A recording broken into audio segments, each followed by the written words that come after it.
إلا الله وحده لا شريك له وأشهد أن محمدا عبده ورسوله الذي لا رسول ولا نبي بعده اللهم صل وسلم وبارك عليه وعلى آله وأصحابه أجمعين والتابعين وتابع التابعين ومن تبعهم بإحسان إلى يوم الدين.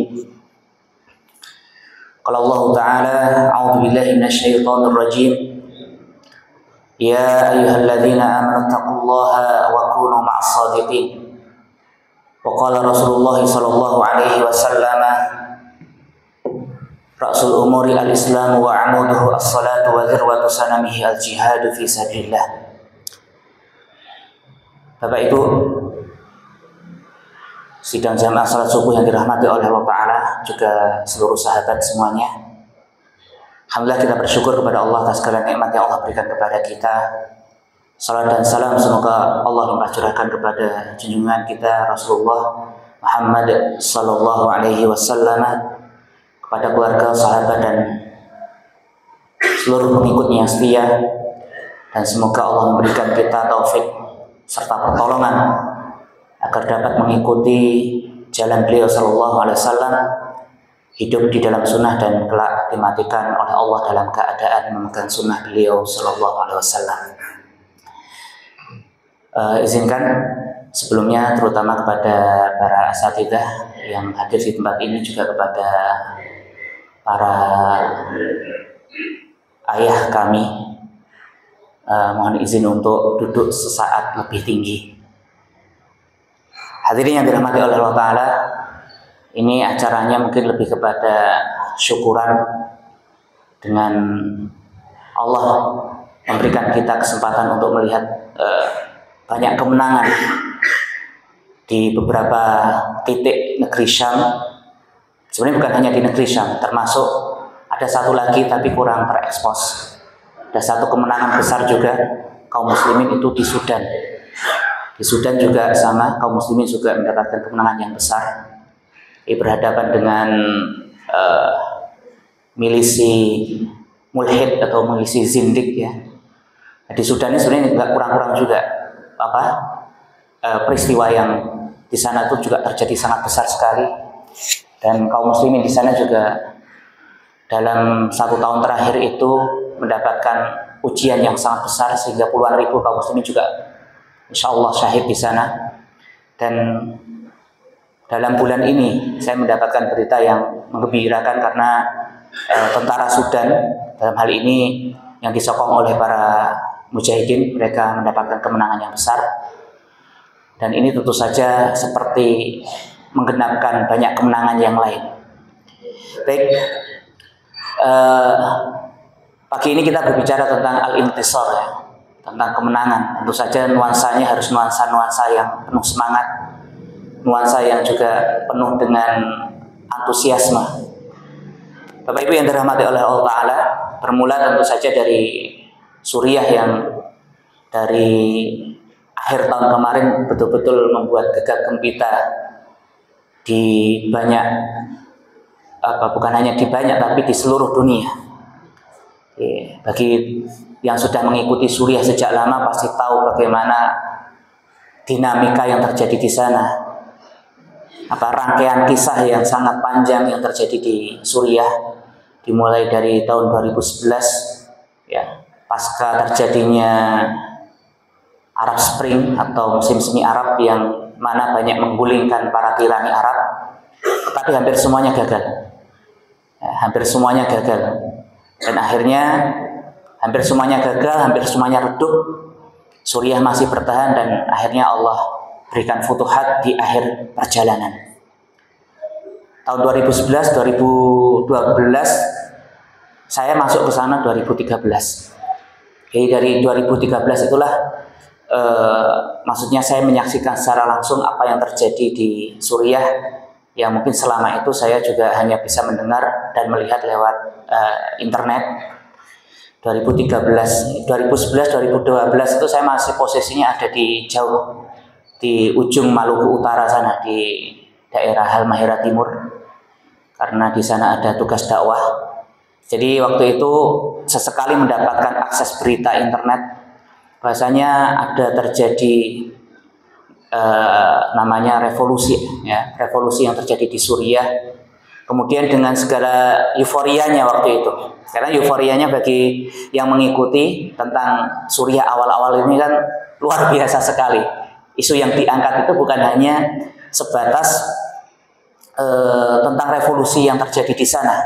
Maksudnya revolusi di sini terjadi pergolakan rakyat kemudian menuntut pemerintahnya yang korup, yang zalim untuk turun, untuk ditumbangkan, kemudian diganti dengan pemerintahan yang baru, tidak. Tapi ada perspektif lain yang lebih besar yang waktu itu betul-betul menjadi semacam harapan besar terutama bagi kaum muslimin. Bahkan sampai pada tingkatan bahwasanya adalah Suriah ini merupakan menjadi cikal bakal kebangkitan umat Islam di seluruh dunia. Karena apa? Karena di sana menjadi bibit yang disemai dan tumbuh, bibit yang tersemai kemudian tumbuh dan akan menumbuhkan yang disebut al-khilafah ar-rasyidah ala minhajin nubuwah kan gitu.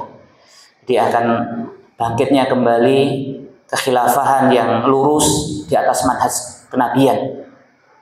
Sampai kemudian orang juga bermacam-macam yang keluar itu ya.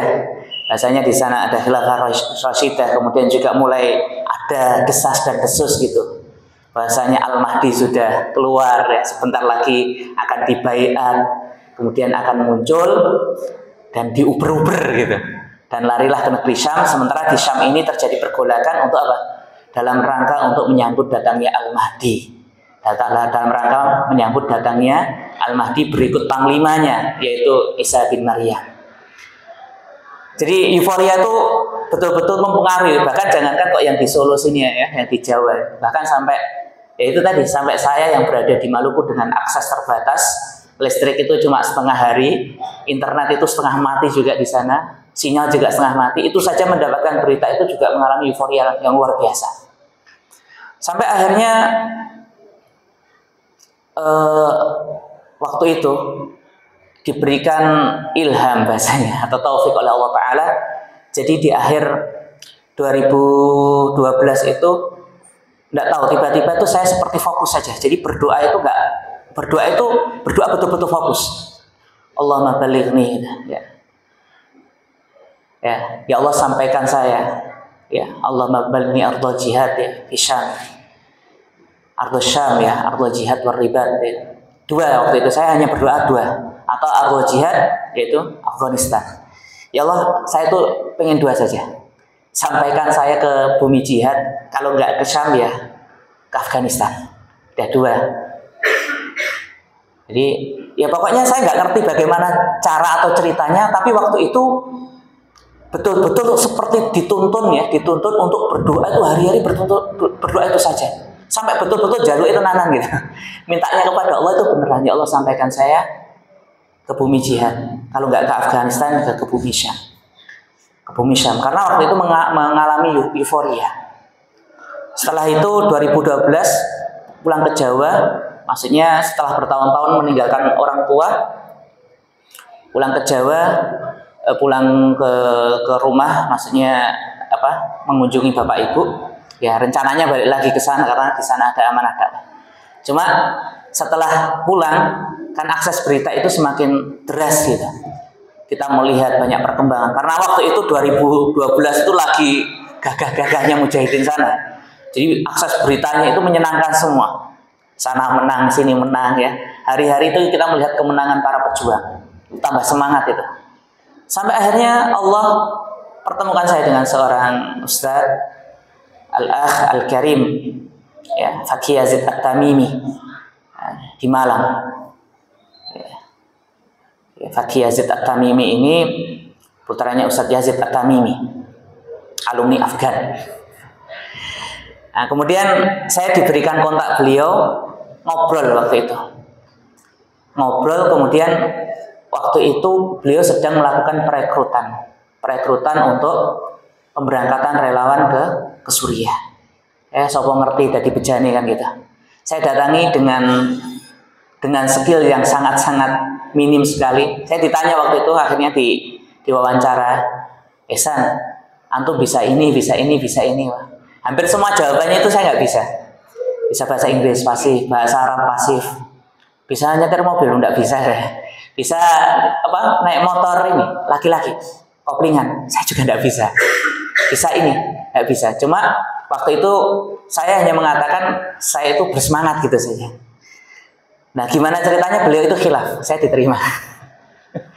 Beliau khilaf diterima, kemudian persiapan kita mulailah di situ ada pelatihan menjadi jurnalis, pelatihan untuk apa menulis dan seterusnya sampai beberapa bulan Allah perjalankan masuklah saya ke negeri Syam dengan apa cerita perjalanan juga tidak kurang-kurang apa tidak kurang apa namanya apa tidak kurang-kurang banyak kisah apa di situ yang diingat itu perjalanan saya pertama keluar negeri perjalanan masuk ke negeri Syam itu ketika kita awal masuk itu kan memang waktu itu pakai jalurnya bukan jalur resmi ya jalurnya jalur non resmi masuk di perbatasan antara Turki dan Suriah kita beberapa hari di Turki di situ di perbatasan untuk melihat kondisi bisa masuk atau tidak dengan nuansanya itu sudah mencekam juga gitu.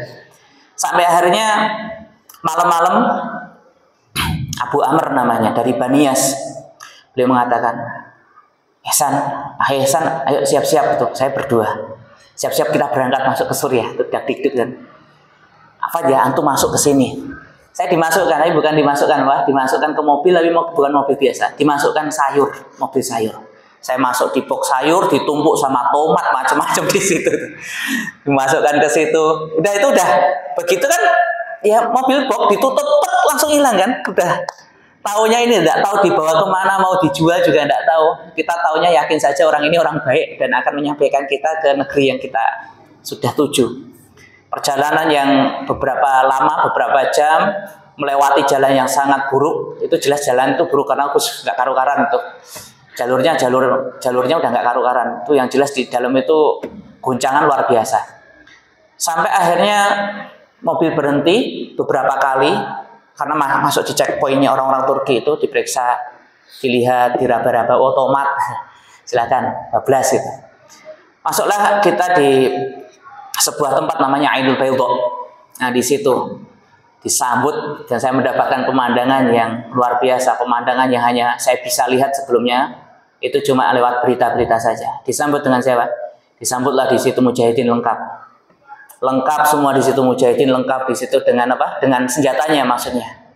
Ahlan wa sahlan, ikhwanal kiram ya. Selamat datang di situ. Dipeluk satu-satu kemudian disambut, barulah saya merasakan betul inilah bumi jihad. Saya masya Allah itu waktu itu menangis, ya Allah sampai juga akhirnya ke sini. Nah, ya singkat cerita saya kemudian melakukan aktivitas di dalam situ karena banyak amanah yang dititipkan kepada kami. Jadi waktu itu amanahnya menjadi seorang pencari berita atau pembawa berita. Bahasa kerennya menjadi jurnalis walaupun kita nggak punya kartu pers ya. Nah, masuk di situ, masuk di Suriah. Awalnya masih oke tuh. Di pinggiran ya terang semuanya. Ternyata itu bukan tempat kita. Masuklah kita itu masih di pinggiran Turki, memang itu kan daerah aman, green zone ya, daerah hijau. Ternyata itu bukan tempat kita. Sampai akhirnya kita ke wilayah yang lebih dekat lagi namanya Salma itu. Nah, di situ mulai gelap, semuanya serba gelap. Baru di perjalanan itulah lihat banyak kembang api. Agak jauh itu kembang api, kemudian diikuti ledakan yang besar. Nah, itu sudah ada sambutan yang luar biasa itu. Ada sambutan. Sampai kemudian Syekh yang nyupiri kita itu berhenti di satu jalan. Banyak wirid biasa, banyak zikir ya. Ini namanya Thoriqul Maut katanya. Ini jalan kematian. Setelah itu beliau sudah siap-siap, udah digasnya udah ditancap, udah gereng-gereng gitu kan. Ketika sudah siap, baru beliau tancap gas tuh, gitu. Itu sudah, saya itu seumur-umur itu disopiri dengan gaya balapan itu. Wes. Nah, baru dikasih tahu kalau di sini memang nggak boleh pelan-pelan. Antum tahu lihat yang di sana, yang di ujung tadi, yang di ujung itu ada bukit, itu ada titik-titik lampu. Nah, itu punyanya Jais namanya. Jais, maksudnya Jaisunillah, punyanya rezim Asad. Itu kalau ketahuan ada mobil lewat, nah tanknya biasanya yang akan tanknya itu langsung sudah siaga di situ akan langsung akan meroket. Wah, itu saya udah hari pertama, malam pertama sudah lumayan deg-degan. Kanan kiri sudah rumah hancur semua. Masuk di situ dan kita akhirnya bermarkas di satu masjid. Paginya kemudian baru pagi itu saya melihat kondisi yang sebenarnya yang lebih parah daripada malamnya gitu. Karena saya malam cuma lihat itu cuma samar-samar, ini rumah hancur, gelap semua gitu. Paginya saya lihat, ya Allah, sudah nggak sisa, hampir semua satu kampung itu udah ada, ibarat rumah yang utuh itu udah ada. Nah, di situ. Oke. Kemudian ke negeri Syam, saya melakukan perjalanan di negeri Syam ini 1 tahun. Melihat dengan mata kepala sendiri, semua banyak pemandangan yang mungkin hanya itu tadi saya bisa hanya lihat di tayangan-tayangan, kemudian saya rasakan sendiri. Jadi melihat bagaimana saudara kita, teman dekat kita itu sudah terkapar meregang nyawa, itu sudah lihat itu. Teman yang malamnya teman itu masih guyonan, gojekan, itu besoknya dapat kabar WhatsApp nih ikhwah kita mati baru saja kena tembak di pos ribat. Nah, tetapi itu adalah pengalaman yang Masya Allah, saya mendapatkan pengalaman yang ya betul-betul luar biasa. Bahkan disitulah saya merasakan betul betapa keislaman saya itu masih jauh gitu. Dalam artian apa yang kita berikan untuk din itu jauh lebih sedikit daripada yang kita bayangkan. Nah, di negeri Syam ini hadirin, kalau kita berbicara tentang negeri Syam ini kan mungkin sudah disampaikan berkali-kali oleh banyak ustadz, banyak masyayikh yang datang ke sini tentang keutamaannya gitu. Ya, jadi di negeri Syam itu adalah negeri yang dipilih oleh Allah Ta'ala, negeri yang diberkahi oleh Allah Ta'ala dengan segala dalil-dalilnya. Di sana ada namanya kelompok Taifah Mansurah, ya, kelompok yang ditolong oleh Allah Ta'ala dengan semua sifat-sifat baiknya, dengan keunggulannya, dan merupakan semacam privilege yang Allah berikan kepada Ahli Syam. Dan ketika membaca hadis itu mungkin kita saat ini, kenapa ya kok sampai seperti itu negeri Syam? Tapi ketika kita merasakan langsung di sana, oh pantas gitu. Akhirnya pada sampai kesimpulan, oh pantas Allah pilih negeri ini menjadi negeri yang diberkahi, menjadi negeri yang kemudian Allah pilih menjadi negeri tempat menjadi tempat pergolakannya bangsa-bangsa di seluruh dunia. Ya, kemudian menjadi tempat titik tolak daripada kemenangan Islam di sana itu. Contoh ketika di negeri Syam kita berbicara tentang ada pasukan terbaik gitu. Kita bayangkan pasukan terbaik itu seperti apa kan gitu. Nah, ini saya ingin bercerita di situ. Nah, ketika Ibnu Hawal kan ketika berdiskusi dengan Rasulullah sallallahu alaihi wasallam kan begitu. Ketika Rasulullah sallallahu alaihi wasallam mengatakan yakunu hadzal amr ila an takunu junudan mujannatah. Sampai nanti ada masanya ketika kalian itu akan menjadi pasukan yang sangat-sangat kokoh. Junudun mujannadah, ya, pasukan junudun mujannadah, pasukan yang kemudian tersusun sangat rapi. Pasukan yang sangat rapi, pasukan yang sangat kuat, ya. Kemudian beliau menyebut beberapa tempat, ya, jundun fi Syam, wa jundun fil Iraq, wa jundun fi Yaman. Pasukannya itu di negeri Syam, pasukannya di Yaman, pasukannya di Irak gitu. Kemudian Ibnu Hawal bertanya kepada Rasul, meminta petuah sama Rasul kan. Khirli ya Rasulullah inna darabtu dzalika. Pilihkan untuk wahai Rasul ketika aku mendapati hal tersebut. Kemudian beliau mengatakan alaika bisyam, datanglah engkau ke negeri Syam. Fa innaha khairatullah, karena negeri Syam negeri yang dipilih oleh Allah Ta'ala, yajtabi ilaiha khairatahu min ibadih, dan Allah akan memilih hamba-hambanya terbaik untuk datang ke negeri Syam. Jadi Allah akan memilih hamba-hambanya terbaik itu yajtabi ilaiha, ya, didatangkan oleh Allah.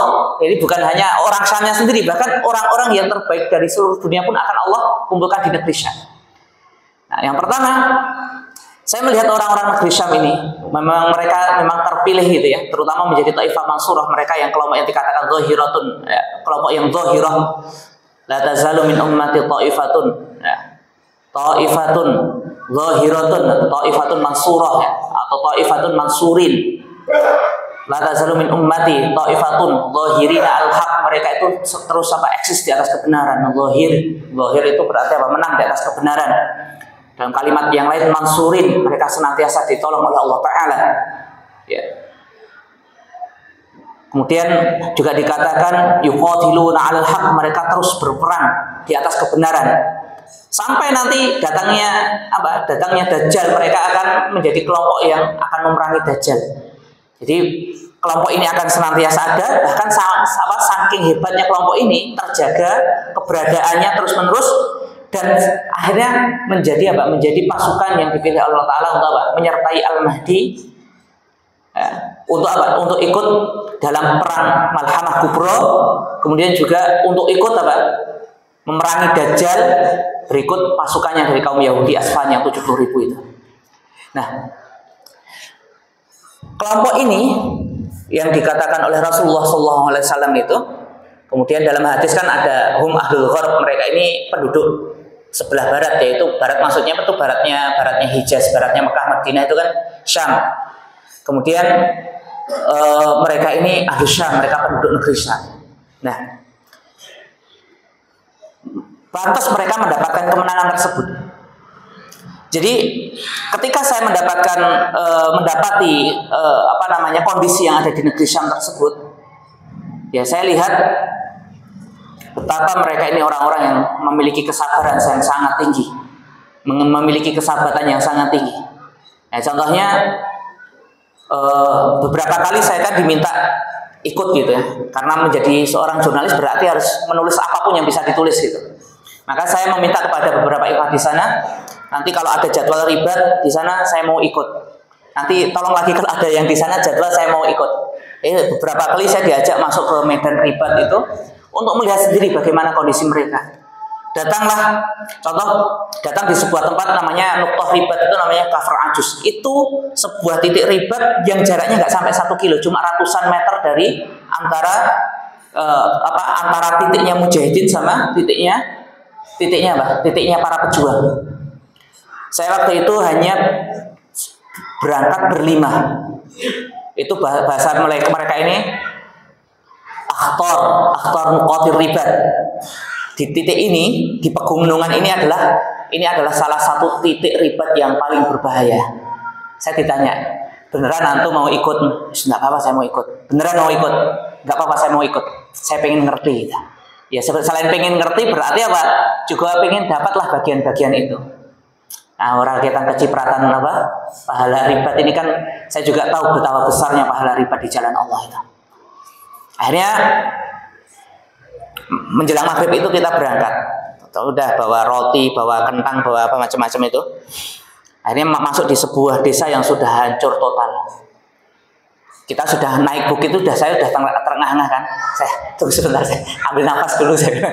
Ya kita kan nggak biasa maksudnya. Ambil nafas dulu, saya ditunggu. Kemudian saya dikasih instruksi. Saya kan Abu Zubair. Siapkan nafas. Habis ini kita tidak boleh jalan. Antum harus lari sekencang-kencangnya dan posisinya harus nunduk. Nggak boleh tegak gini, tapi harus nunduk. Lari sekencang-kencangnya dan harus nunduk. Sudah nggak usah tanya, ikut saja. Wahid Senin Salasa gitu. Nanti instruksinya Wahid Senin Salasa. Betul, saya agak dipegang gitu kan. Wahid Senin Salasa. Lari deh. Saya ikut lari, ya mereka duluan. Terlepas itu pegangan duluan.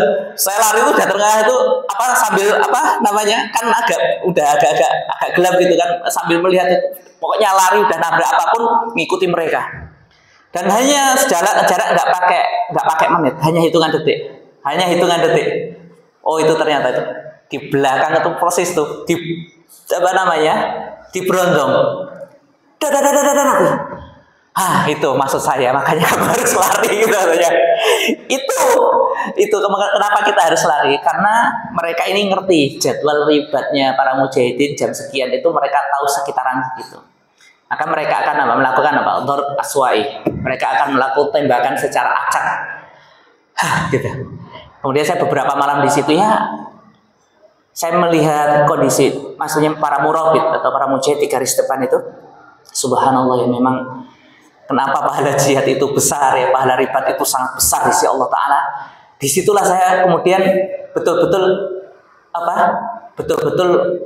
mawas diri gitu. Ya Allah, Makanya dikatakan ribatus sa'a fi sabilillah itu ya, khairu minad dunya wa ma 'alaiha gitu. Nah, ribatun fi yaumin, ribatu yaumin fi sabilillah, atau dalam riwayat yang dikatakan as-sa'ah ya, melakukan ribat satu hari atau bahkan 1 jam saja itu lebih baik daripada dunia dan seisinya.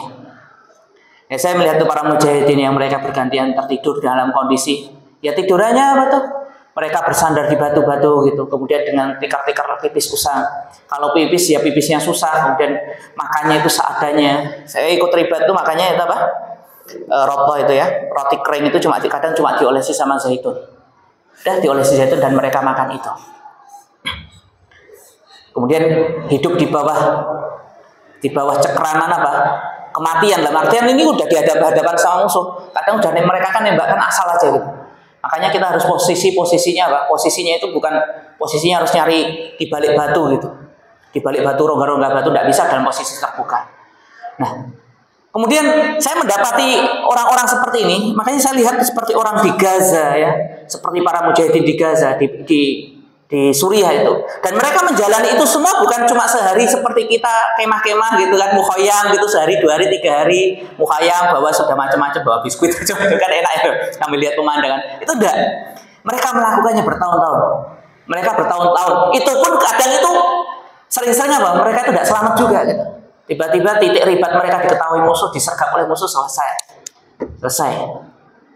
Nah itu.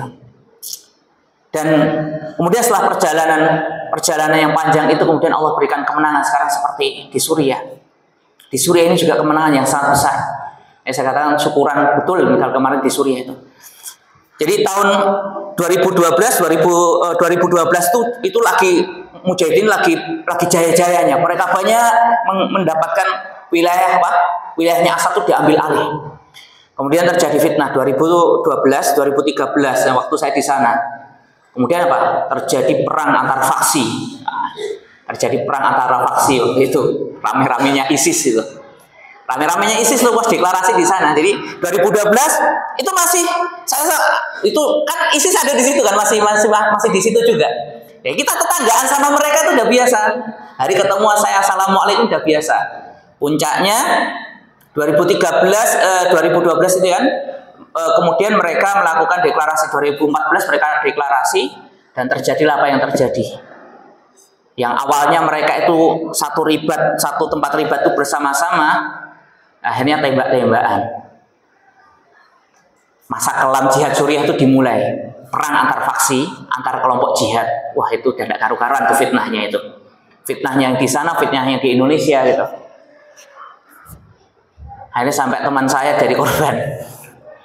Ya, teman saya jadi korban, dicegat sama anak ISIS, disuruh bai'ah, dia nggak bai'ah, langsung dikafirkan di tempat, udah nggak pakai dikafirkan di tempat, langsung dikokang senjatanya AK-nya itu apa, dan langsung udah terjadi kemudian clash di situ, itu sampai kena apa, pulang itu sudah berdarah-darah. Kenapa bos? Saya bilang, aduh.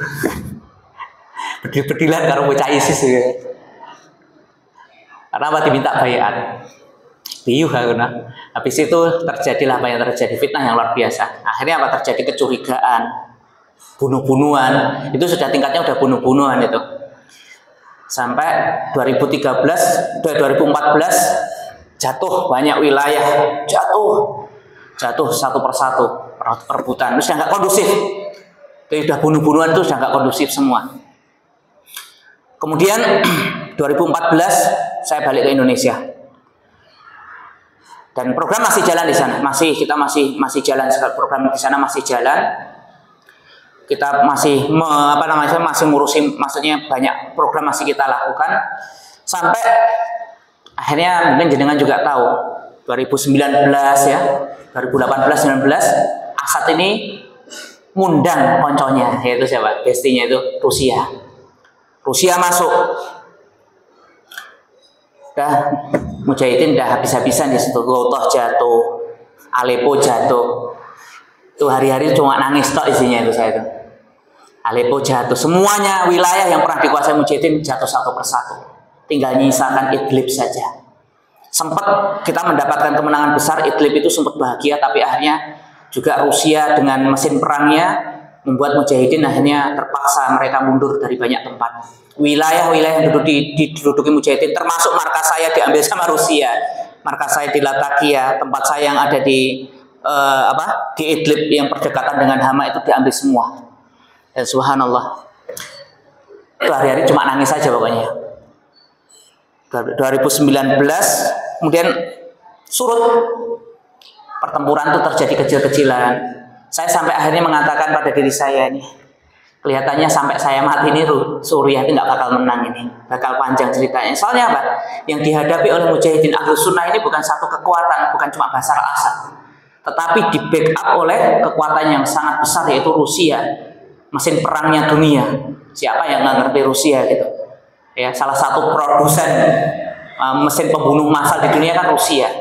Belum lagi koalisi antara Syiah, ini koalisi Syiah, di mana orang-orang Iran ini punya obsesi yang sangat besar, yaitu orang Iran ini punya proyek Hilal, ya, Hilalus Syiah, punya proyek bulan sabit Syiah yang membentang antara Iran sampai tembus ke wilayah Suriah, sampai ke Lebanon, sampai ke Irak. Dan mereka itu betul-betul all out juga, all out. Iran all out, walaupun negaranya krisis, all out untuk apa? Untuk membackup Assad. Di backup lagi oleh Syiah dari Irak, dimasukkan tuh dari Irak, milisi Irak. Kemudian nggak kurang-kurang lagi dimasukkan juga Hizbullah Lebanon itu juga ribuan milisinya itu masuk ke Suriah. Ditambah lagi mereka juga mengimpor dari mana? Syiah Hazara yang dari Afghanistan. Ya sudah. Saya tuh kalau hitung-hitungan manusia ini bahasanya udah tutup buku saja lah. Ini udah kayaknya cerita ini sudah selesai gitu. Itu kalau maksudnya secara manusiawi. Belum lagi kita melihat apa, Amerika itu membackup Kurdi, maksudnya komunis Kurdi di backup oleh Amerika. Jadi perang yang ada di Suriah sendiri kan perang segi banyak gitu, bukan antara dua pihak perang jelas ini petanya mana lawan siapa, itu kan tidak. Itu kan di situ banyak sekali faksi, banyak sekali kepentingan di situ dari berbagai negara di dunia. Saya melihat, jadi ketika masuk di Suriah tahun 2009 saya masuk lagi ke Aleppo. Tapi di situ masih menyimpan banyak harapan gitu. Harapannya apa? Karena saya dengan beberapa ikhwah, dengan lembaga kita itu, karena kita masih meyakini Suriah ini akan menjadi masa depan daripada kaum muslimin. Karena apa? Itu sudah ditetapkan oleh hadis. Cuma pertanyaannya mungkin hanya kapan gitu kan. Ini mungkin panjang waktunya saja. Tapi adapun kemenangan itu sebenarnya sudah ditetapkan oleh Allah dan Rasulnya. Maka waktu itu kita itu dengan teman-teman hanya menguatkan diri, insya Allah kita akan terus membersamai bumi Syam ini. Walaupun akhirnya banyak NGO kan pada gulung tikar gitu. Kemudian banyak fitnah di Indonesia, NGO-nya pada dibubarin gitu, orang-orangnya ditangkepin dengan berbagai alasan. Ini semat ngeper juga ini. Aduh ini. Kayaknya bakal kena juga kita, kemarin kan ada potensi kena juga ini. Karena apa? Memang membawa isu Suriah ini isu yang sangat sensitif. Ada isu apa? Isu ngimpor apa namanya ideologi dalam tanda kutip, ideologi jihad, ideologi takfiri dan seterusnya, belum lagi bicara ISIS. Apalagi dengan posisi saya sendiri. Saya tuh lebih parah sekali kan gini. Saya masuk ke Suriah kan ilegal. Pakai visanya Turki. Visa itu cuma 1 bulan. Kemudian masuk di Suriah 1 tahun, berarti apa? Overstay itu apa? 11 bulan. Bayangkan tuh, 11 bulan saya melakukan pelanggaran imigrasi di Turki. Jadi begitu masuk, gitu pulang ke Indonesia, nah ini paling kita sudah dapat catatan khusus gitu. Akhirnya bukan cuma dicatat, ditanya-tanya juga ya, nggak apa-apa, cuma ditanya-tanya juga gitu. Ini gimana? Waktu itu Pak, ya kita hanya menguat-kuatkan, insya Allah kita selama kita mampu kita akan membersamai. Nanti ada beberapa alasan kenapa saya waktu itu Pak, sampai sekarang saya mengatakan itu merupakan semacam harga mati bagi saya secara pribadi. Membersamai negeri Syam itu sudah harga mati. Nah, kemudian di 2009 saya masuk ke Aleppo. Jadi masih ada program di situ. Kita masih buat lembaga pendidikan di situ. Kita buat lembaga pendidikan dan alhamdulillah jalan. Kita membuat beberapa lembaga pendidikan dengan beberapa tingkat, mulai dari tingkat SD sampai Mahat Ali.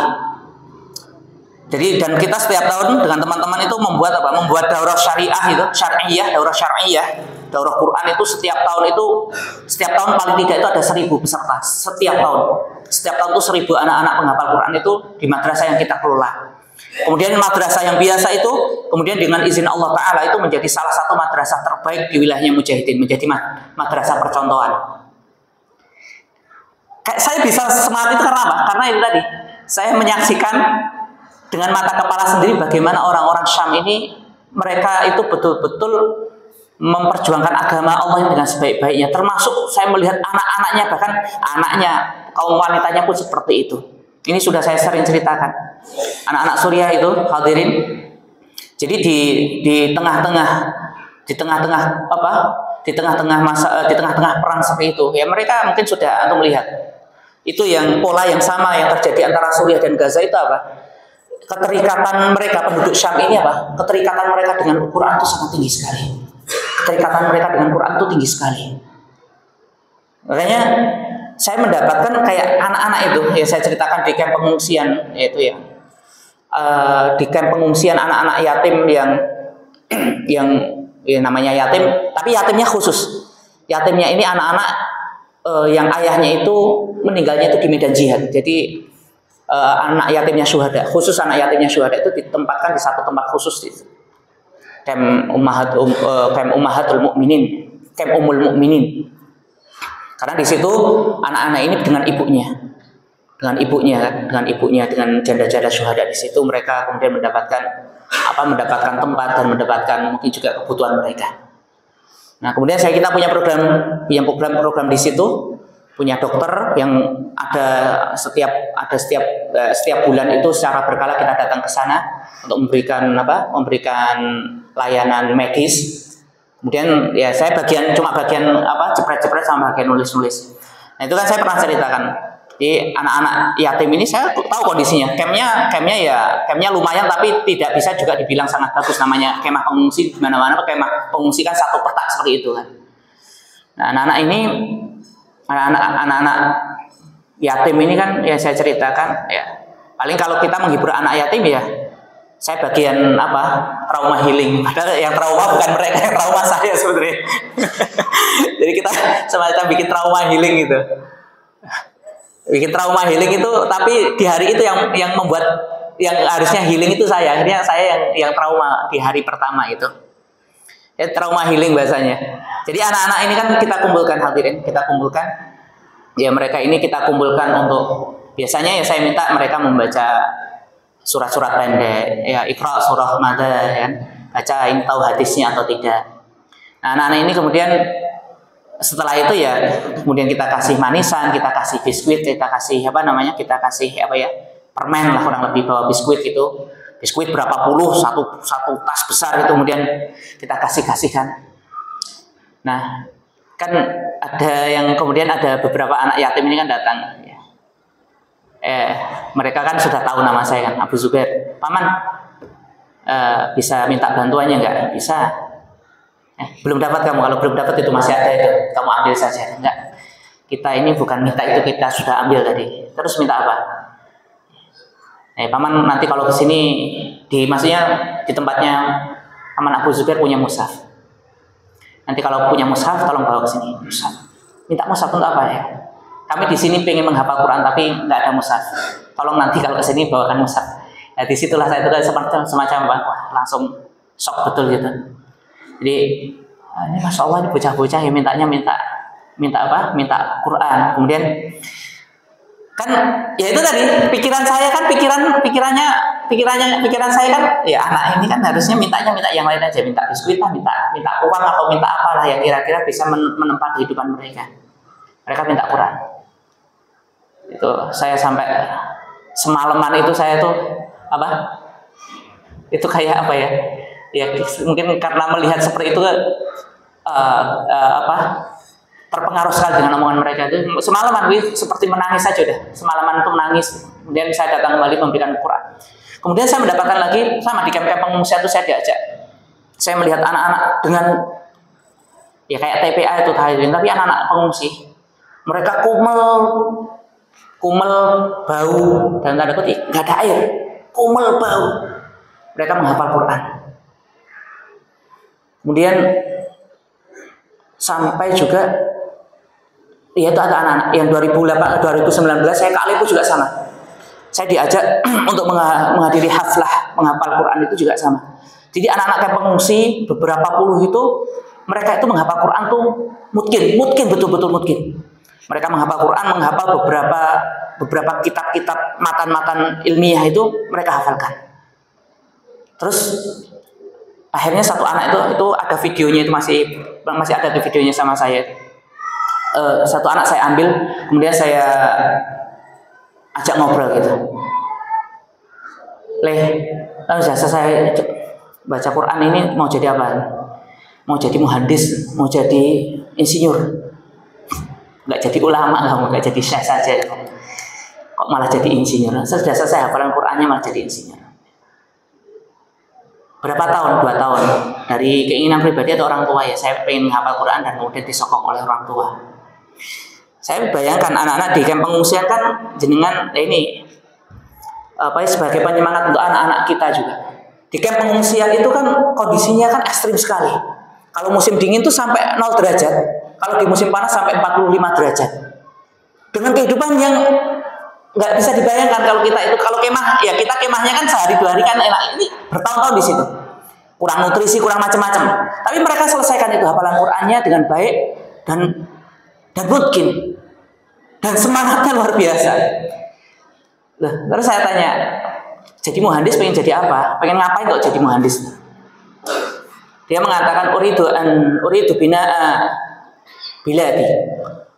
Ini saya pengen membangun kembali negeriku. Sa'abni madarisah.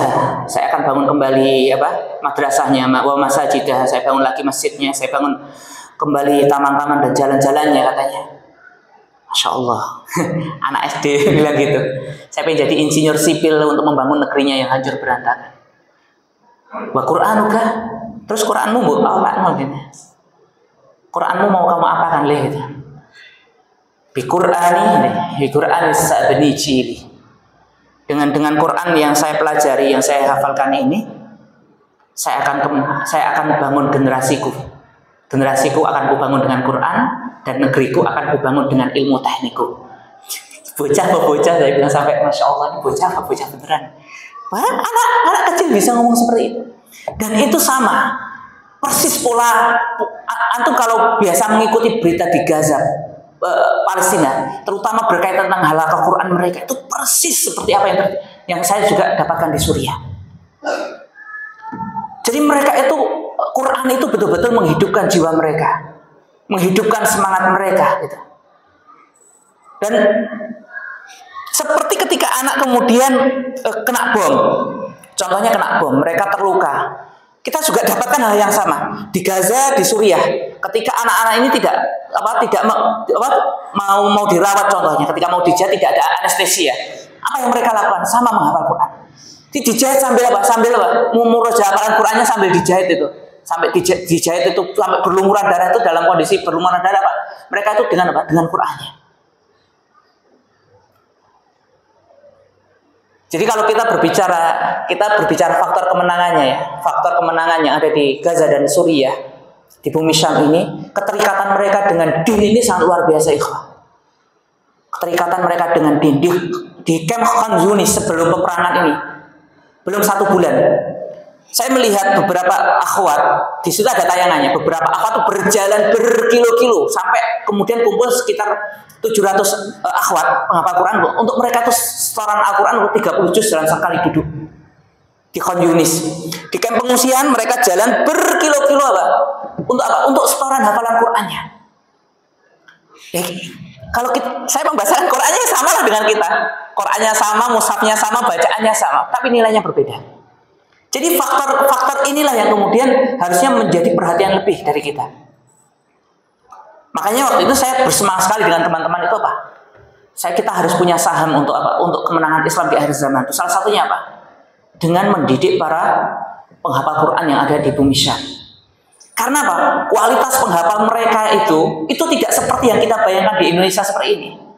Di Indonesia mohon maaf ya, sama-sama hafalnya tapi kualitasnya itu lain kualitasnya. Quran kualitas itu lain. Di Indonesia ini kan lebih, kalau Quran itu lebih apa? Lebih menikmati apanya? Lebih menikmati koriknya. Wah, koriknya ganteng, koriknya cantik, atau suaranya. Kalau di sana enggak di sana. Sampai saya dapatkan juga yang lebih, mungkin dalam tanda kutip bahasanya orang lebih ekstrim lagi. Lebih ekstrim lagi. Dan ini tuh sama antara Suriah dan Palestina dengan Gaza. Di Idlib, saya diajak lagi di Idlib ya. Itu di tahun 2014 sebelum saya balik ke Indonesia. Diajak ke madrasah tahfidz. Di sana kan setiap tahun ada daurah syariah, kemudian juga ada daurah Qur'aniyah setiap tahun. Jadi anak-anak itu dikumpulkan di satu tempat, mereka kemudian menghafal Quran, mereka diajari ulum syariah dan seterusnya. Nah, setelah selesai, kemudian saya ngobrol. Sama, pertanyaan saya sama. Mada turiduna fil mustaqbal? Ba'da tafadulna Qur'ana kamilan. Nah, kalian itu kalau sudah selesai hafalan Quran 30 juz, apa yang ada di kepala kalian itu? Pengen apa? Cita-citanya itu. Kalau tadi kan pengen jadi insinyur. Nah, ini tidak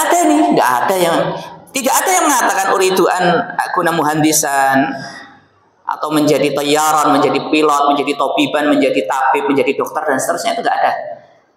Kenapa? Anak-anak yang saya tanya jawabannya sama. Sanuqatilu fi sabilillah hatta nastashhid. Nuansanya memang perang waktu itu 2014 gitu. Kalau kami sudah selesai 30 juz ya kami akan ikut berjihad sampai Allah memberikan kami kesyahidan. Bocah SD.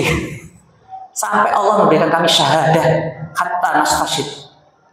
Sampai dek saya, Masya Allah. Dan itu yang ditanamkan, termasuk antum kalau lihat di Gaza, tidak ada kemudian pejuang Al-Qassam ini. Bahkan saya mendapatkan yang terbaru, yang videonya terbaru Al-Qassam. Kalau antum lihat yang videonya terbaru Al-Qassam, termasuk yang Muhammad Dhaif, yang terbaru dari Muhammad Dhaif, panglima tertinggi Al-Qassam itu. Jadi ada Al-Qassam yang sehari kemarin, mereka ini 2 hari kemarin mereka merilis video baru. Saya dapat screenshotnya di situ. Jadi Mujahidin Al-Qassam itu ada tabel di belakangnya mereka ini. Ya, bagi orang-orang yang pro sama Gaza ini harusnya menjadi cambukan besar itu. Ini saya bacakan di sini. Ya Allah, di HP satunya ya. Sebentar. Saya bacakan di sini. Ini biar jelas ya. Dan ini saya dapatkan sama persis yang ada di Suriah. Jadi pejuang Al-Qassam ini membuat apa? Di situ ada amal yaumiyah, hadirin. Jadi mereka itu membuat amal yaumiyah. Di belakang itu, di situ ada tulisannya Qiyamul Lail. Kemudian ada qiraatul Quran, ada sholat duha, ada macam-macam di belakang itu. Jadi mereka itu dalam jihadnya itu ada amal yaumiyahnya, itu ada semua di situ. Amalan yaumiyahnya. Dan tidaklah mereka bisa masuk ke menjadi prajurit Al-Qassam kecuali mereka itu menjadi orang yang multazim dengan sholat subuhnya. Mereka multazim dengan amalan sunnahnya dan mereka berakhlak dengan akhlak Islami. Mungkin bagi para ustadz nanti bisa di-download, ada kitab namanya Madza Ya'ni Intimai ila Al-Qassam. Apa arti saya itu bergabung dengan Al-Qassam? Mereka terjaga Qur'annya. Termasuk mujahidin di Suriah, sebelum mereka itu betul-betul menjadi mujahidin, mereka itu melakukan daurah syariah. Mereka disuruh menghafal surat At-Taubah, surat Al-Anfal, kemudian diberikan pendidikan syariah agar mereka itu menjadi orang-orang yang baik. Jadi faktor-faktor kemenangan ini yang harus menjadi catatan besar bagi diri kita. Kemudian orang-orang mereka ini diberikan hubbul jihad wa hubbus syahadah. Diberikan rasa cinta yang subhanallah, rasa cinta yang sangat tinggi terhadap jihad dan terhadap jihad dan mati syahid. Ada satu orang ibu punya 8 anak laki-laki, tidak ada sisa satupun. Kalau antum pernah membaca sirah sahabiyah yang bernama Khansah Ummus Syuhada, kita dapatkan hal yang sama di Suriah, di Palestina. Jadi termasuk para ibunya sendiri, mereka dididik untuk seperti itu. Jadi kemenangan-kemenangan yang saat ini diberikan oleh Allah, ya, Bahkan kalau kita membahasakan di Gaza, mungkin ada sebagian orang mengatakan Gaza boleh jangan menang gitu. 50.000 terbunuh, 50.000 gugur, ya syahid insya Allah. 50.000 gugur, belum lagi hancur berantakan. Tapi antum melihat yang video-video terbarunya mereka ketika kembali ke Gaza, tidak ada satupun saya lihat itu raut-raut kekalahan, tidak ada. Bahkan Netanyahu yang mengatakan di perang ini kami akan habisi Gaza, sekarang harus gigit jari dia. Tiba-tiba pasukan Al-Qassam berparade sampai ratusan, ini orang dari mana semua? Sehat bugar, sampai punya tawanan. Bahkan Hamas ini sampai punya tawanan 1 tahun lebih, tawanannya nggak tahu ditaruh di mana. Begitu keluar sehat bugar, 1 tawanan nggak mau balik, yang perempuan itu.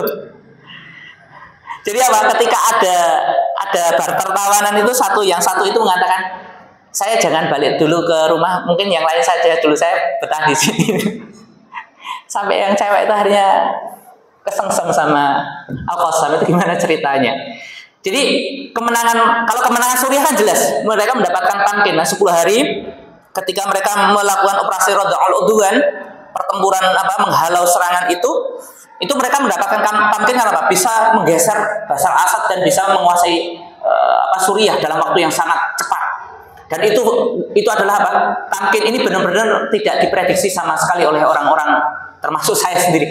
Saya katakan, bahkan saya secara pribadi, yang pertama Suriah, saya sudah punya gambaran apa? Sampai saya mati ini kalau lihatannya apa? Mujahidin tidak akan mendapatkan kemenangan karena terlalu berat musuhnya. Karena saya tahu ini yang dihadapi Rusia. Rusia itu mesin pembunuh. Sukhoi. Dulu waktu Bashar Assad, dia nggak punya Sukhoi sebelum datang Rusia. Itu punya pesawat usang, pesawat MiG dan seterusnya, itu nggak punya akurasi. Ketika mau membom itu nggak punya akurasi, walaupun juga akhirnya punya bom Birmil dan seterusnya, menghancurkan segala pemukimannya penduduk. Sukhoi nggak terkejar itu. Kalau cuma Mujahidin punya manpads yang anti pesawat itu nggak akan ngejar. Tapi hari-hari itu Mujahidin jadi sembelihan waktu itu. Warga Ahlussunnah menjadi sembelihannya orang-orang Rusia. Saya di Gaza mengikuti mulai dari Tufanul Aqsa. Ini kan peperangan yang paling panjang. Saya sampai dengan teman-teman mengatakan, saya sudah speechless untuk Gaza, sudah speechless. Saya udah nggak bisa ngomong lagi.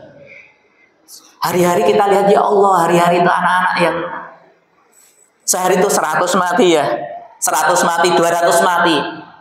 Ini kapan menangnya? Mungkin antum yang mengikuti Gaza juga seperti ini perasaannya. Udah nggak mungkin lagi menang. Habis 50.000 Gaza udah rata dengan tanah, sampai ke Rafah itu udah rata dengan tanah.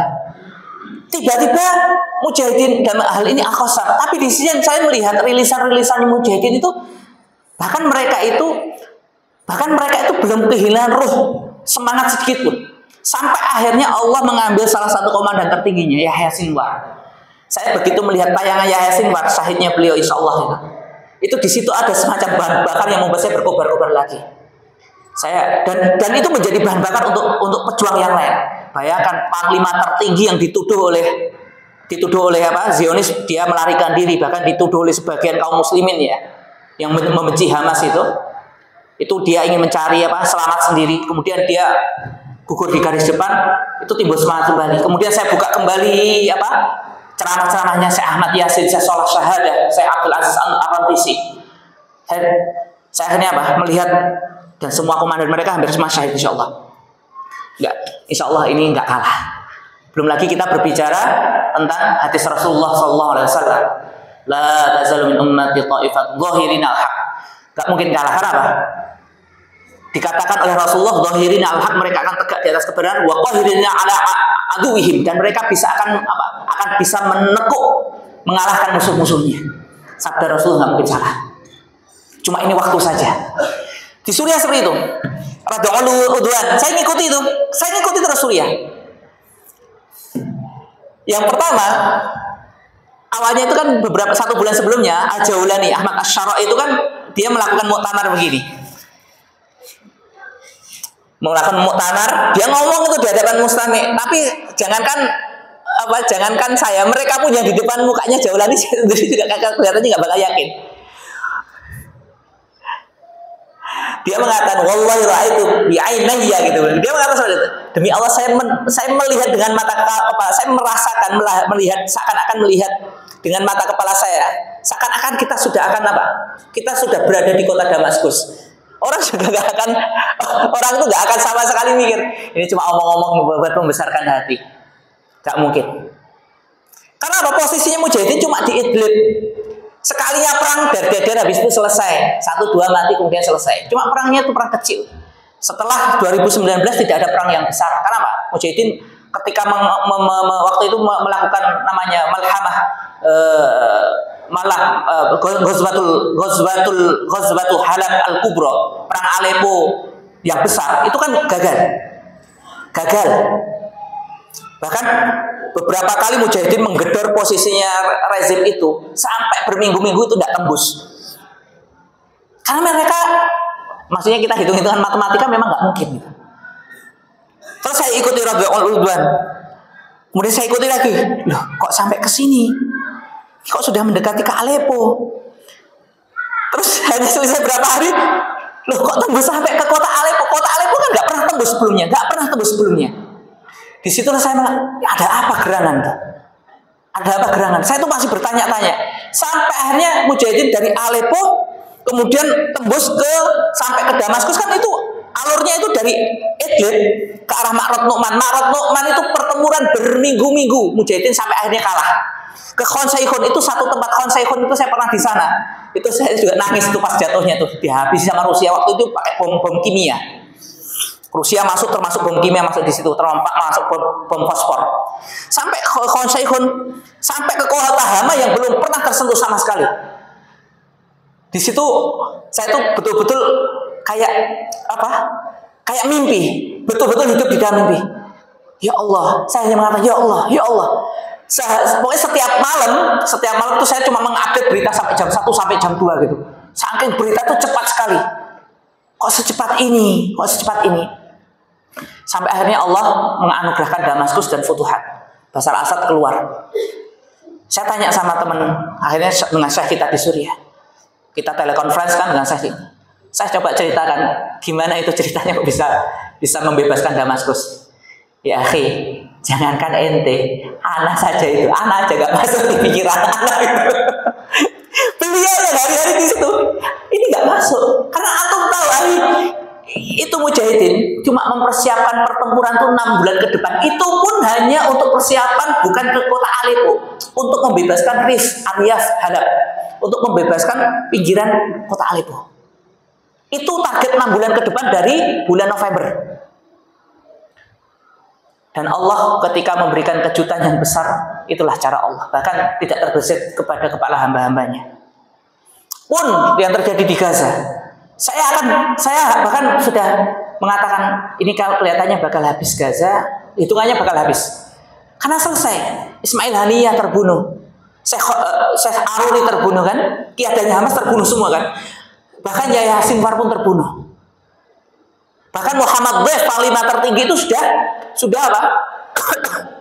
Sudah jauh-jauh hari dirilis bahasanya dia terbunuh oleh apa? Oleh Zionis. Termasuk Abu Fayyad itu juga terbunuh. Panglima lapangannya sudah terbunuh semua. Apa sisa? Walaupun kemudian Abu Fayyad itu tiba-tiba muncul kemarin. Kan udah rilis resmi dari Zionis ini. Abu Fayyad itu terbunuh. Tiba-tiba dia tongkrongan gitu. Muhammad Dev ini panglima tertingginya. Makanya itu biasanya kan kita semua adalah anaknya Muhammad Dev. Muhammad Dev ini panglima Hay'ah, kepala Hay'ah Arkannya, panglima pasukan komando tertingginya Al-Qassam. Ternyata kemarin juga muncul. Dan akhirnya apa? Persyaratan semua dari Hamas kan?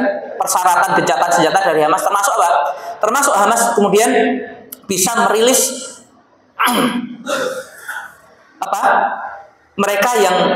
mereka itu sijen mu'abbad, mereka yang dalam hal ini mendapatkan vonis di penjara seumur hidup itu banyak yang keluar, termasuk beberapa kiadah mereka. Ini semua orang juga ini tidak sama sekali terbayangkan di kepala kita. Bahkan yang beberapa video terbaru, Antum bisa lihat aja, itu ada subtitle juga saya berikan di akun Telegram Ana. Ihsan Faruqi, Antum bisa cek nanti di situ. Itu Ana tiap hari posting di situ. Seorang perempuan mengatakan, "Ragmat damar, ya. Ragmat damar wa ragmat syuhada, nahnu muntasirina biidni wahidil ahad." Ini walaupun hancur semua syuhada bergelimpangan di mana-mana, tapi kita menang. Antum lihat orang Gaza sekarang tuh nggak ada muka orang kalah, mukanya menang semua. Saya bilang, ini masya Allah, bagaimana tarbiyah yang bisa menghasilkan orang-orang seperti ini? Tarbiyah yang luar biasa. Orang yang sudah sehancur itu, bahkan kan sebagian orang mengatakan, bahkan termasuk orang Islam yang jadi agen Zionis itu, penyebab utama dari kehancuran Gaza adalah Hamas. Sebab utama hancurnya Palestina adalah Hamas dan seterusnya. Yang mengatakan, bahkan apa? Nggak ada itu, mereka tahiyat ala syabab wal muqawamah taj ru'usina, taj ala ru'usina. Kami ucapkan selamat kepada para pejuang. Para pejuang ini adalah mahkota di kepala kami. Nah, dima'una wa amwaluna fida'ukum, ya. Darah kami, harta kami itu menjadi apa? Menjadi tumbal, menjadi tebusan untuk kalian semua. Kemudian apa? Itu saya juga lihat seorang ummahat masih muda, suaminya syahid insya Allah. Dia punya anak-anak kecil, ya anak-anak kecil. Ya. Kemudian apa? Dia mengatakan setelah ayahnya syahid, akan aku didik anak-anakku ini di atas jalan ayahnya. Akan aku didik di atas jalan ayahnya. Jalan jihad, tariqal jihad, ala tariqal jihad wa ala tariqal istishhad. Di atas jalan jihad dan di atas jalan untuk mencari kesyahidan. Luar biasa. Dan itu pun sama yang terjadi di Suriah. Ada pola yang mirip sekali dengan yang ada di Suriah. Mirip sekali. Nah, hal-hal seperti ini yang harus terus-menerus kita gali, Bapak Ibu. Kita gali kemudian bukan dari sisi perangnya tapi dari semangatnya. Kalau masalah mencintai jihad kan harus ada di dalam hati kita semuanya. Walaupun nggak perang pun, kata di Indonesia itu nggak ada aktivitas perang secara militer, tapi bagi seorang muslim kan wajib menanamkan niat jihad di dalam hatinya, nggak boleh tidak kan? Man mata walam yaghzu walam yunaffis nafsahu bi ghazwin mata ala syubhatin nifaqan gitu. Barang siapa tidak pernah jihad, ya, tidak pernah perang, tidak pernah berniat untuk berperang di jalan Allah, mati dia. Ya matinya di atas cabang kemunafikan. Dan jalan itulah yang kemudian menjadi apa? Menjadi jalan yang ditempuh oleh orang-orang yang ada di Syam. Bahkan sampai kalau saat ini Anda melihat seperti ini, bahkan yang terjadi nanti yang dijanjikan oleh Allah dan Rasulnya itu lebih besar. Mungkin yang sering kita dapatkan hadis la taqum sa'ah hatta yuqatil muslimun al yahud, yang itu tidak akan terjadi hari kiamat sampai kaum muslimin ini memerangi Yahudi kan, Yahudi sampai yang terakhir, sampai batu dan pepohonan bicara. Dalam riwayat dikatakan orang-orang Yahudi yang terakhir dibunuh ini kan orang yang mengikuti Dajjal 70.000 Yahudi dari Isfahan yang mengikuti Dajjal. Ada pertanyaan menarik dan saya dapatkan menarik sekali. Dajjal keluar terakhir itu ketika diperangi oleh Al-Mahdi, kemudian diperangi oleh Isa dan dibunuh oleh Isa dan pengikutnya. Waktu itu kan di Babulut itu Dajjal akan diikuti, dibunuh di Palestina itu kan akan diikuti oleh orang Yahudi dari Isfahan sebanyak 70.000 ya kan dalam hadis. Sekarang saya tanya, kalau sekarang ini di dunia orang Yahudi ada berapa puluh ribu atau berapa juta? Jutaan. Terus yang jutaan Yahudi ini kemana? Yang Yahudi jutaan ini kemana? Karena akan ada perang sebelum itu melawan Yahudi, perang besar-besaran yang akan menghabisi Yahudi, yang termasuk Israel itu tidak ada. Israel itu akan hapus sebelum Dajjal itu akan hapus. Sebenarnya ada bisyarah yang sangat kuat dari Rasulullah SAW bahasanya kebinasaan Israel itu ya atau Zionis Yahudi itu akan terjadi jauh sebelum Dajjal itu keluar. Dan itu berarti apa? Berarti kita masih punya kesempatan dong untuk ikut terlibat di dalamnya. Terlibat ini dalam artian apa? Mungkin terlibat, mungkin ada dari anak-anak jenengan yang mungkin harus jenengan punya semangat yang lebih gitu. Le, gak sana Indonesia le. Nah, Indonesia ini yang diperjuangnya opo gitu. Mungkin sorry itu dah di sana saja kamu hijrah di sana, gabung sama Hamas lah, gabung sama siapa gitu. Pun seandainya kita tidak mampu seperti itu, ada opsi lain. Man jahaza ghazian faqad ghaza. Barang siapa yang mempersiapkan orang yang berjihad di jalan Allah, maka dia seperti mendapatkan pahala yang sama dengan orang yang berjihad di jalan Allah. Ya, contoh Aca ini punya program apa? Pendidikan punya enggak? Ada kan? Aca punya program pendidikan, madrasah tahfidz di Gaza contohnya. Di Aceh ini yang dididik anak-anak Gaza, dan Quran yang yang dididikkan oleh mereka itu berbeda, dalam tanda kutip bukan berbeda Qurannya tidak, tapi nilainya itu berbeda. Jadi anak-anak bahkan apa Yahya Sinwar ini salah satu yang ini kemudian ini disampaikan sama Usama Hamdan. Abu Ibrahim yaitu Yahya Sinwar, beliau kan mendapatkan donasi $400.000, itu sekitar 6 miliar. Kalau pakai kurs 15.000, 6 miliar. Yahya Sinwar mengatakan begini, ini yang 200.000 kasihkan Hamas, kasihkan pejuang untuk apa? Untuk mengembangkan senjatanya, untuk mengembangkan skill tempurnya. Yang 200.000 tahu katanya dia arahkan ke madrasah Quran, karena anak-anak inilah yang kelak akan menjadi pasukan kita. Katanya dia. Itu Yahya Sinwar itu. 200.000 ini serahkan pada Mahatafid. Karena apa? Anak-anak inilah yang kelak akan menjadi pasukannya Hamas. Bayangkan itu. Pola pikirnya Yahya Sinwar. Sampai sekarang kagumnya luar biasa sama beliau. Saya mengatakan nanti sama anak saya bilang, Le, hiduplah seperti Yahya Sinwar dan matilah seperti Yahya Sinwar kamu nanti kalau maksudnya menjalani kehidupan. Dan kita bisa lakukan itu hadirin. Bahkan kita itu tidak punya nih, maksudnya tidak punya, kayaknya kalau nunggu Imam Mahdi terlalu panjang, nunggu Isa bin Maryam apalagi, kayaknya masih panjang cerita itu. Tapi kita bisa mempersiapkan itu. Lewat apa? Kalau sekarang kita berbicara tentang nubuah Rasulullah SAW, yang berbicara tentang Taifah Mansurah yang akan menjadi pasukannya Al-Mahdi, pasukan ini ada dari negeri Syam, pasukannya akan memenangkan pertempuran di Malhamah Kubra. Ini sebenarnya ada kesempatan besar. Termasuk apa? Cara mendidik anak-anak mereka. Saya bilang sama teman-teman saya yang maksudnya selama ini beraktivitas sama kita, aku bayangkan kita tiap tahun itu apa? Tiap tahun itu ada 1.000 penghafal Quran tiap tahun itu. Belum lagi yang sekolah-sekolah, belum lagi ribuan-ribuan anak yang lain, maksudnya yang di sekolah yang formal yang kita bina. Dan anak inilah yang kelak akan membangun negeri Syam ini, saya bilang. Nah, jadi kemenangan ini akan insya Allah akan menjadi kemenangan yang lebih besar lagi di masa depan. Dan ini episode ini belum berakhir hadirin.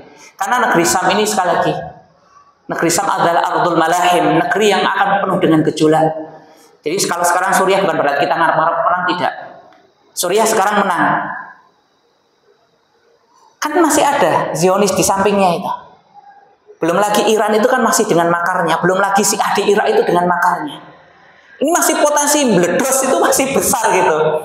Sama Hamas oke, anggap aja Gaza sekarang menang dengan segala kehancurannya, Gaza menang. Tapi kita lihat di Palestina sendiri itu masih banyak wilayah yang belum dibebaskan. Bahkan itu menjadi kewajiban bagi orang-orang mujahidin di sana untuk membebaskannya. Dan kewajiban itu sendiri ketika tidak bisa ditegakkan oleh mereka yang di sana itu melebar ke sekelilingnya. Bahkan sejak jatuhnya Andalusia kita punya kewajiban juga untuk bisa merebutnya kembali kan begitu. Jadi kemenangan ini harusnya diikuti dengan semangat bahasanya akan ada yang lebih besar. Berarti ya kita harus punya semangat kontribusi yang lebih besar. Jangan sampai jadi cuma tukang nonton, tukang komentari saja, tidak boleh seperti itu. Anak-anak kita juga harus dikasih tahu. Anak-anak kita harus dikasih tahu bahasanya di negeri Syam itu masih akan panjang ceritanya, dan itu yang saya yakini gitu. Suriah ini baru titik awal saja kalau bahasanya. Kita belum, bahkan saya yakin akan terjadi sesuatu yang besar. Karena apa? Ini kalau kita berbicara tentang geopolitik lagi, di situ ada Turki, ada Suriah. Kemarin Erdogan sudah ngancem-ngancem kan gitu.